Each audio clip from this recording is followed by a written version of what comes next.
Welcome, sports fans. I'm Nate. He's Brandon. We are the St. Louis Syndicate, and we're with the end of the football season. Brandon, while all good things must come to an end, so must my winning streaks in Super Bowl predictions. I took one in the shorts and the Drake Mays and the disappointing Vrables this year, and the number wasn't quite long enough, and everything's just kicking me in the shorts. So, how was your Super Bowl? Mine was great.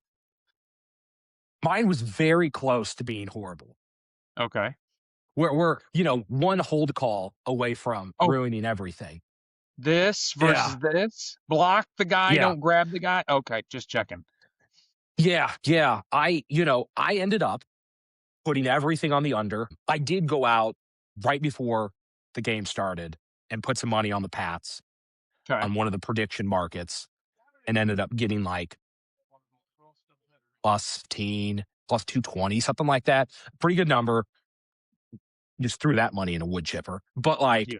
the under, all of that worked out quite well. And Yeah. hell, even, Kenneth Walker not to score a touchdown, got saved there on that holding call for that too. Man. Was so Oh, close to getting my 2 receptions for Hollins in each you half. were. You Like were. he shows up in the second half and he just becomes May's security blanket like he was supposed to be the entire game. I don't know what happened in the first half. I mean, I know what happened. Yeah, May's you know shoulder what was all happened. screwed up and it took him an hour and a half to get his arm warmed up, I guess. But like, man, the dude was throwing cannon shots or missing guys altogether. I don't know. Across the props, it worked pretty well. Like we had some props in our couple of pick'em leagues. Mm-hmm. I hit a whole bunch of those. The Pats kicker ended up not getting any field goals when I Right. tried to go plus 55 workout. But, I think ultimately, and I'll kick it back to you. Like the Pats side of it, I'm pretty happy with. I went, hey, they're going to get between 13 and 17 points. And then it's just what can their defense do? And they held and held and held. And in my mind, it's very much like the conference championship game that Seattle won. The Rams defense was holding back and holding back and holding back. And then they fumbled that punt and the floodgates open. Yeah.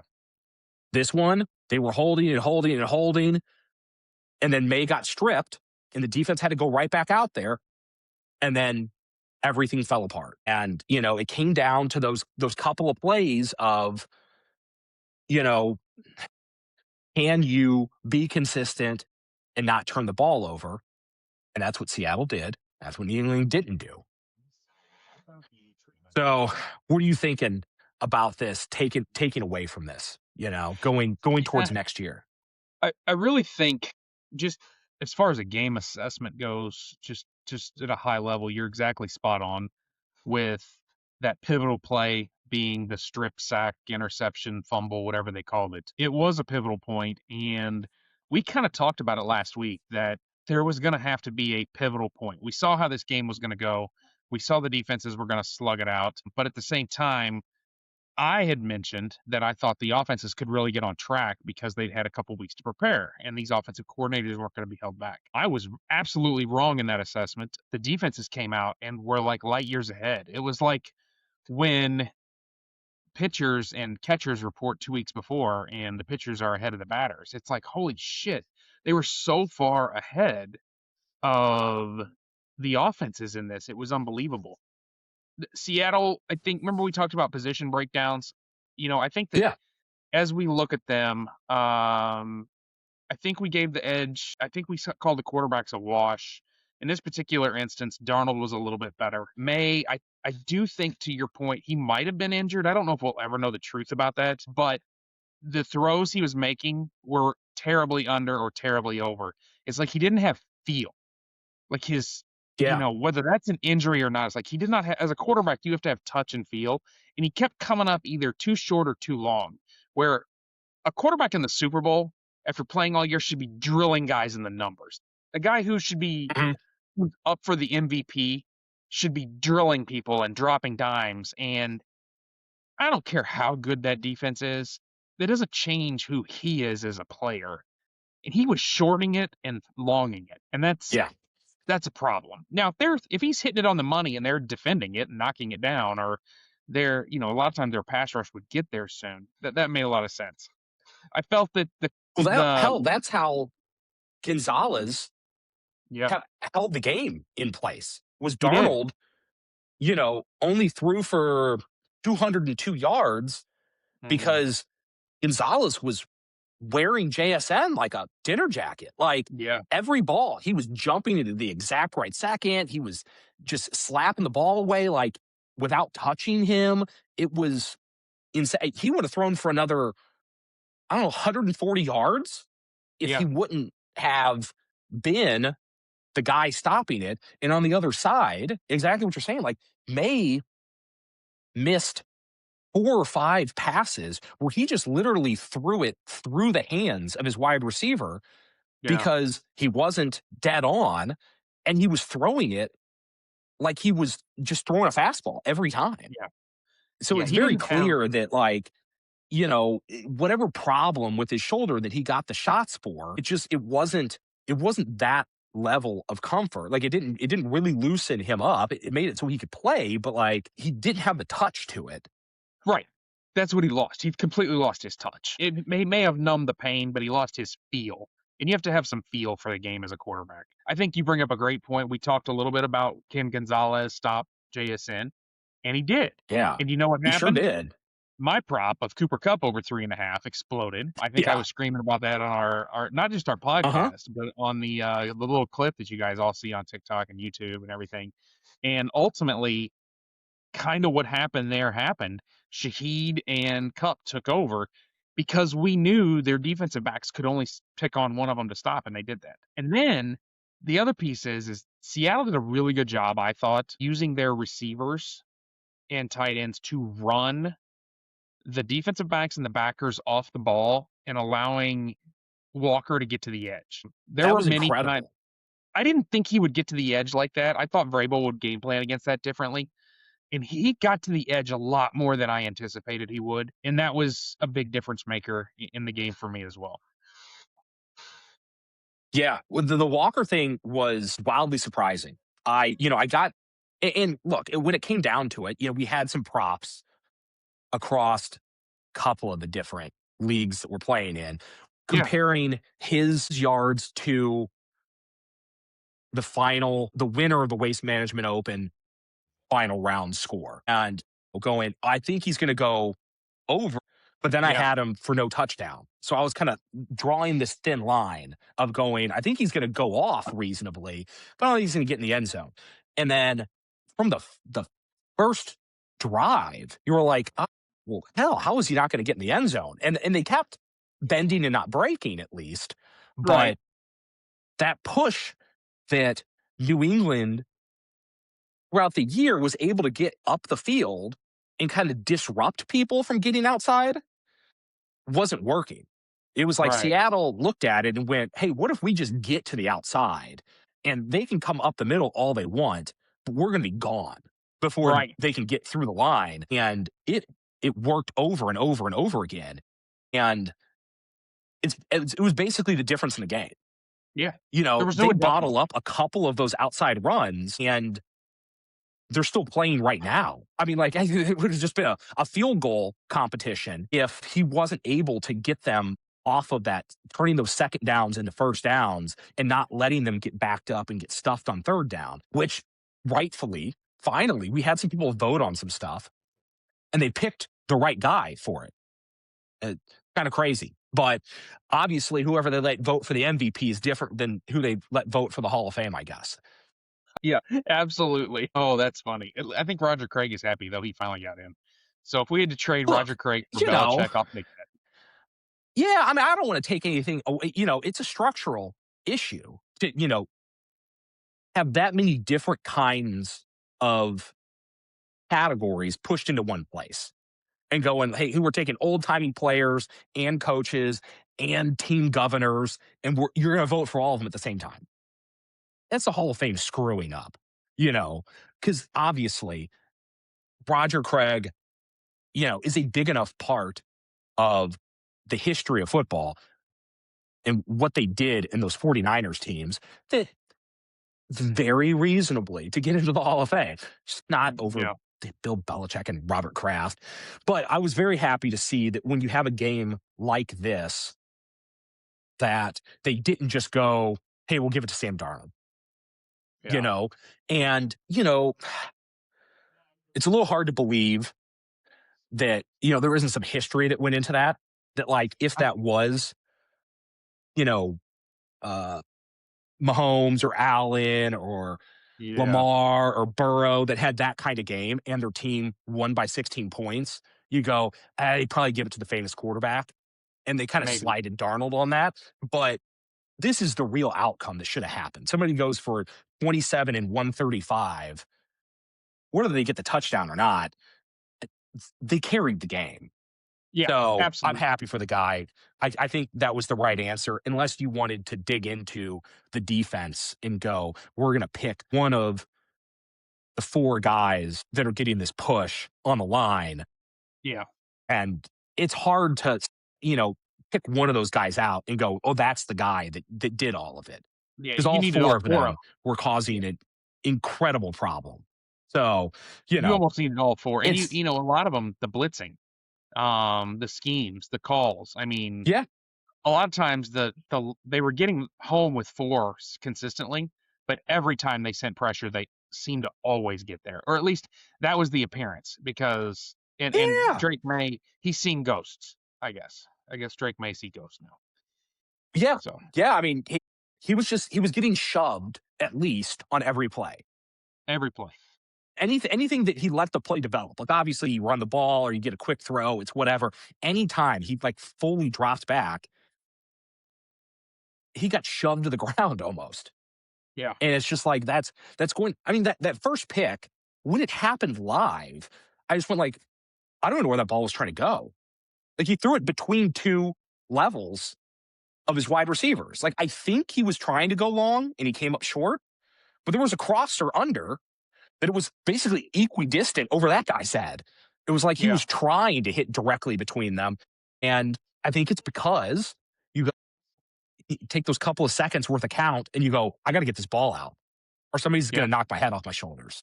Absolutely. So, you know, that, yeah, what a crazy, crazy situation. Yeah. It was unbelievable. So I think you asked a little bit like, "Hey, where do you think this thing goes into the Hmm. future?" And I think it's going to be interesting. I think one thing to share with anybody that's listening is that we're going to take next week off, but then we're going to come back and start talking about free agency movement and talk about the upcoming draft. And hopefully, we have a few things that are going to be interesting to our syndicate listeners.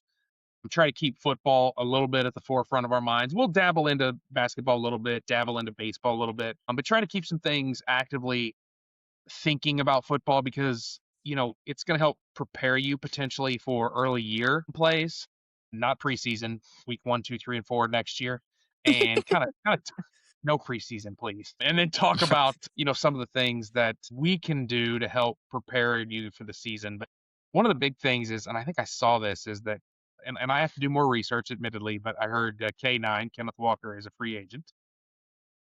Yeah. And, there's rumblings already about where he's going to end up and who's going to go after him for a signing. And Yeah. so that'll be interesting because when you think of the Seahawks, they are a team built with that dual running back mindset. While K9 carried it, and Charbonnet is there, he's coming off injury. I find it hard pressed for the Seahawks to allow this to walk away, even though traditionally people do not want to pay running backs. So I find, we're going to have to talk about that a little bit and see what that's going to look like for the Seahawks going forward. How many of their defensive players are becoming free agents? Who has to sign?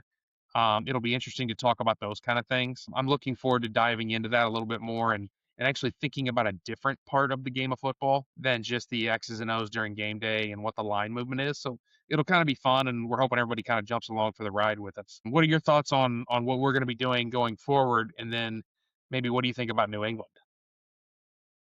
Yeah. No, I think that going forward, the NFL, while from a media standpoint, they want to own the whole year. I think what we found as we have gotten deeper and deeper into doing, picking every game, that we've done for basically the last 10 years, Yeah. that the more research that you do during the off season to really understand not just, hey, who got a new quarterback and who got a new wide receiver, but like, what did they draft? Who's coming up? How much do they think they're going to play? When we get towards preseason, the part of not, hey, how are the preseason games going, but who's getting to play with the first team? Who seems to be moving up the depth chart? Who seems to be falling off? So that when we Yeah. go into week one, we're not just making general power ranking moves, but we have something that's a little more in depth to try to get everybody started week one to go, okay, here's why we think this team got X number of points better or worse over the offseason because, hey, we've been talking about the draft and the free agency and what's happened in the preseason all summer. And now we can hit the ground running again. Yeah. And, I think that gives us an opportunity to not have to get lucky at the beginning of the year, dig out of a hole, a couple of weeks into the season. So, Yeah. so yeah, I think we're gonna find that we're gonna be able to work out some fun little tidbits and games that we can play and competitions that we can do on the pod to go, hey, let's get engaged and really think about what's going on. Yeah. And then for New England, I think it all comes down to what what we find they focus on in the draft, right? Like we've got we think we've got a quarterback. Mm. We think we've got the start of some wide receivers. Mm-hmm. We have this offensive line that just got mangled. So do they go and do they try to take some of the offensive linemen that were, out of position and get some better ones and move guys into maybe their more natural position? Do they have to turn over the entire offensive line? Do guys just need to get a year older? They got some young guys playing. They do. And then, on the defensive side, they obviously, have a bunch of pieces that are working in the right direction for them and can, the coaching staff, the front office focus on a couple of guys like Belichick used to do and go, here's my hole. Here's a guy that can do exactly what we need him to do. He's in the third round. We can grab him. We can teach him exactly how to do this one thing and then just let him go do it. And that was always their magic. And you have to imagine with the legacy people that are still running around that organization that that's got to be in the back of their mind. There's a little bit of Now, that. Yeah. they're going to have a much harder schedule next year. So they also may has to take another jump forward, Yeah. and then they've got to give them the time to be able to do it. I think, it's kind of interesting having this Super Bowl come at the back of kind of this little mini Kansas City run where either the offensive line held and they won the Super Bowl, or the offensive line didn't hold and they got whipped. Yeah. And then we go straight into this, and the Patriots are now back on the top of the pile in the AFC, and their offensive line just doesn't hold. And so they Yeah. get whipped for 60 minutes. And then it's again a game of, okay, now your schedule's going to get much harder. Can you figure out a way to scheme up some blocking next year? And here's all these guys that are now going to be healthy. Allen's foot's going to be better. Mahomes' knee's going to be better. Whoever knows if Cincinnati's going to get their shit together, but like maybe. And then, does Baltimore kind of figure out their injury thing? How do the Chargers do with their new construction? Denver, Bo needs to heal up and take a jump to be, a more successful passer on top of, his legs being good. But as much as they went, like Allen missed his window, New England's got to be sitting there going like, okay, like next year is going to be a lot harder. Yeah. Are we ready to do something? And so I think that, we're going to go into next year with a lot of people being very interested on the under for season wins for New England. Like, you know, they caught a break, they did what they needed to do, but a lot of these losing Super Bowl teams kind of fall apart the next year. I'll be interested to see those numbers, taking a look at the different books across the country. I would venture to say that on the Sure, yeah. on the East Coast, you're probably going to see that New England number being higher than you would maybe out in Vegas. I think in Vegas, it's going to be playing a little sharper to the point. They know that the schedule's tough and they're going to have sharper guys playing those lines. Where in the East Coast, you've got a little bit more of the Homer syndrome where they're going to be like, yeah, ride or die Patriots kind of thing. And you're going to run into this, that number's may be high, so the under's going to be in play for anybody sharp. What you'll probably end up with is a bunch of sharp guys flying out to Massachusetts area or New Jersey and trying to place some wagers out there to offset the Beantown guys. Yeah. Yeah, I think that's especially the books that kind of segment their, the sports books, they really have like multiple ones that are segmented from each other instead of going, hey, we kind of blanket and like the line moves kind of together across the entire Globally. nation.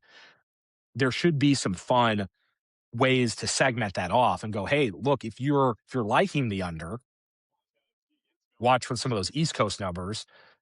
If you want to try to go over, then yeah, you want to get to some of those sharper books that are going to get bought down over time. Yeah. But I think that first of all, going over on season wins is already a risky. It's so easy to derail your season, Yeah. from the jump. If May gets hurt, it's basically over. To get a win total. So you're risking it all. Going, hey, I hope the key players on here stay healthy the entire time, and then also succeed in what they're doing. But it'll be one of those things that in the AFC East is the boogeyman that's going on because Buffalo wants to go back to the top spot. They believe that they're there, and now you got this other team that just played in the Super Bowl breathing down their neck. And Yeah. the way that those first couple of weeks go, New England has a big win week one, Buffalo stumbles and gets beat, and then all of a sudden we're right back into this like, oh, are we right back to New England just winning this division year after year and all of the back and forth that can really open up some opportunities when everything kind of moves back to the mean that you can take advantage of. Doesn't Buffalo open their new stadium next year? I can't remember if it's next year or let's see here.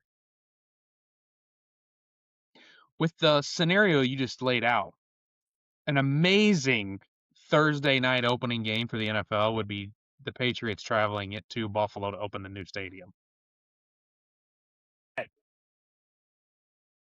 Let's see. Wanderlust. Hmm. Yeah, I think to do. Because isn't it usually the Yeah, it says loser it's of the opening Super Bowl? June 2026. Yeah, so I'm gonna guess that the loser of the Super Bowl in the past usually plays on that Thursday night. Like, didn't the Chiefs play this year on that Thursday night? I don't know if they were They home or did. away. Oh no, they actually played in. No, did they play the Eagles again? Was that no They Chiefs Chargers? Chiefs Chargers in Yeah. Rio. Yeah. Yeah, We that's could right. very easily see the Patriots and the Bills. Very easily That see a would be a fun Patriots one. Bills match. Everybody would be really bent out of shape about it, but it'd be great for all of us non-AFC East guys. Yeah. The two of them, No, I think their two it'd be fan amazing. bases obviously do not want to immediately bang heads with the other team that might win the division. But yeah, it seems like, That's what the Chiefs and the Chargers thought too, and look what it did to the Chiefs this year. Derailed them. That's interesting. yeah, We'll see. But yeah, I these are the guess it's things you're going to catch, right? This mid-May. is what we're going to talk about. Yep. So, Yeah. a couple No, shout outs, Brandon. yeah. I was just gonna give a couple shout outs before I wrapped up. Did you have something you wanted to roll with? Yeah, go for it. No, I no, was no. just gonna shout out to Mr. Sandman himself, Bill, and give congratulation props on the Seahawks. He is Oh a yeah. huge Seahawks fan, and I know his dad was, and so it's really cool for him to get this W. So big shout out to the Sandman himself on the win. Shout out to anybody that's been listening to us all year. I know that I've actually had several people, friends and family, come up to me and mention, "Hey, I saw you on a clip. Were you doing a podcast?" And they've actually watched a little bit. So anybody that's come up to me and said something, thank you. Tom Aberscotto from New York came up to me at my daughter's softball game. He's like, "Is that you doing podcasts on picks? Who you got?" And he's in his New York accent. And I told him, and he's like, "You're gonna lose." And I promised him I'd shout him out. And, if you beat me, I'll shout him out. Well, he was right. So I'm not bringing him on the podcast because he'd talk us over. But definitely, Tom, congratulations on the win there. So we had our guillotine champion Chad on this year. Um, we'll have to continue moving forward. We wanted to get the Survivor winner on. We still have an opportunity to maybe do that later on as the off season commences. But a lot of good stuff. This was a fun year, Brandon, and I hate that the season's wrapped up, but I kind of feel energized about the stuff we're going to talk about going forward. Yeah, I think we have an opportunity. I definitely echo all of those shout outs, especially to Bill.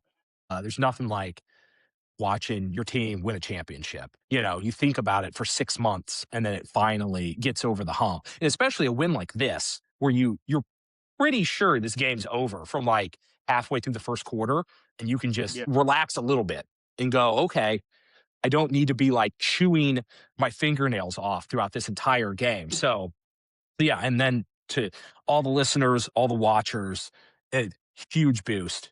And yeah, I think Survivor winner, super contest. Big shout out to Joe, won Ben Harper. yeah, He now is a two-time winner. So yeah. So I gotta get it together next year and see if I can get that third championship. big But throwdown yeah, coming up maybe next year. throughout the summer we may be able to, see if we can talk some of the other Sandman Nation into joining us and talk through some of their strategies for the different games Yeah, and along with all the prep for next year. I love it. I love it. Well, hey, thank you all for the year. Happy Super Bowl. It's over. And now on to next. I'm Nate. He's Yeah. Brandon. We're the St. Louis Syndicate. Have a good one. Cheers.